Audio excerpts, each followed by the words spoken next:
Hi, my name is Jake Saunders, and I'm a neuroscientist that studies the chemical senses at Kean University. What was the best advice you ever got in the STEM field?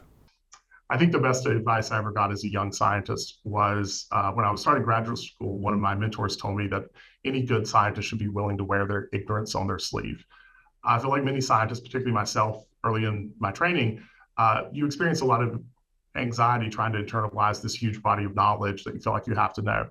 But the truth is, if you get a group of senior scientists together and they have slightly different specialties, they mostly spend time asking each other fairly basic questions about the specifics of each other's subdisciplines. And this all goes back to the kind of the ultimate last step in the scientific method, which is to communicate your knowledge. So you should never feel afraid to ask another scientific expert to explain something in more detail that you don't understand, or to clarify specific issues in something that's complex that you don't understand, because that's the most essential part of the job of being a scientist. What does your research focus on? My research focuses on the chemical sensitivity of mucosal epithelia, particularly how neuroepithelial cells detect and respond to different chemicals. Many of these chemicals are potentially irritating or indicate dangerous situations, and the detection of these chemicals trigger protective reflexes and sometimes recruits a response from the immune system. Early in my scientific training, I focused on these responses in mammalian airway, but the current emphasis of my lab is studying analogous and homologous responses in invertebrates like earthworms. Earthworms are actually incredibly interesting for a number of different reasons. But one of the things that I find most interesting about them is they actually breathe or respire through their skin. So they exchange CO2 and oxygen with their environment through the entire length of their skin. Since this earthworm skin is entirely exposed to the soil, it's at constant risk of exposure to threatening bacteria or polluting chemicals. Since earthworms are incredibly important and useful in growing crops, but are also damaging northern boreal forests as climates warm, understanding what chemicals attract and repel them from a particular area could be really important. If we can understand the mechanisms that these animals are detecting these chemicals, we could potentially manage their effect both on the environment and on agricultural processes that we use to grow food. What type of opportunities are there for undergrads in your lab? So the current focus of my lab is determining mechanisms earthworms use to detect chemicals in their environment and the behavior produced when they're exposed to different types of chemicals. In the lab, we really take a multidisciplinary approach to studying neuroscience, and we use a variety of techniques. I like to say we're technique agnostic.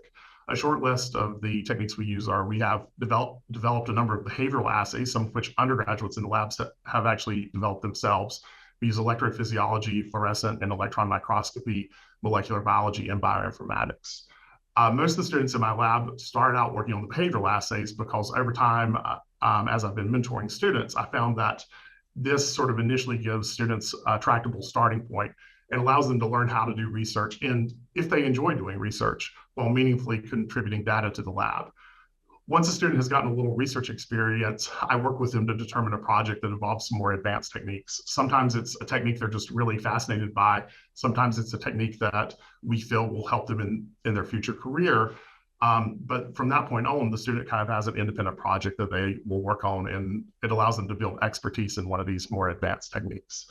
Ultimately, any student that works in my lab multiple semesters will do some sort of presentation, either to a university-wide student research event or a local scientific meeting. Those that have spent several years in the lab usually end up going with me to a national or international scientific meeting and presenting their data there.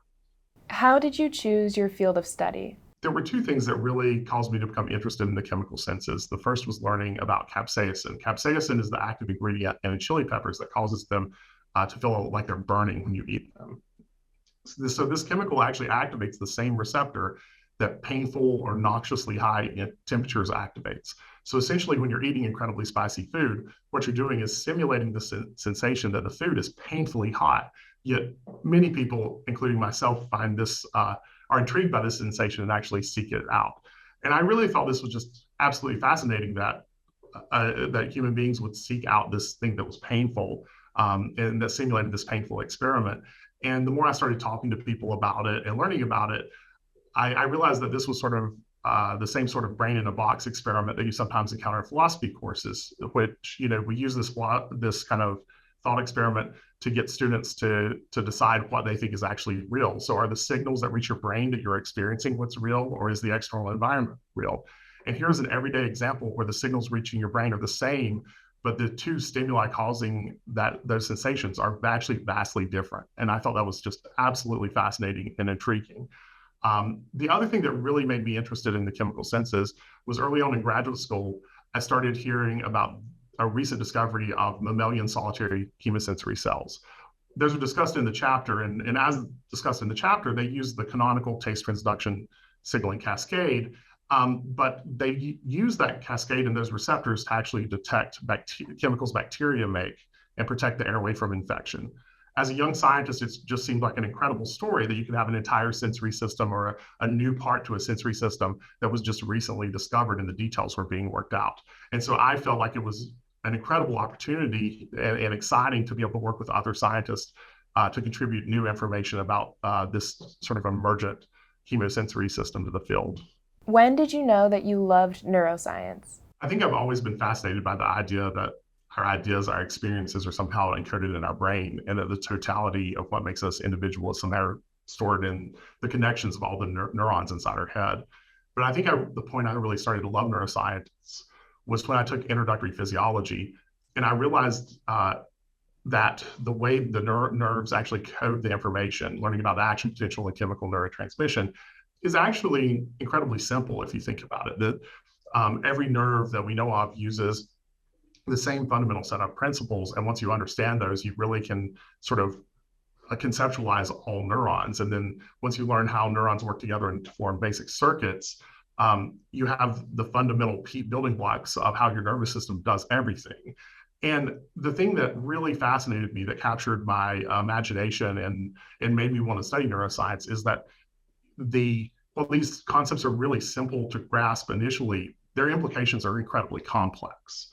And that because of, how these circuits are arranged, we get all this sort of diversity of human experience, from art to music to good food, to our emotions. But it all comes back to these fundamentally simple concepts that an undergraduate can understand and start to grasp. If you were not a neuroscientist, what would you do? That's a difficult question. Neuroscience is such a broad field that it started to permeate other disciplines that have always interested me.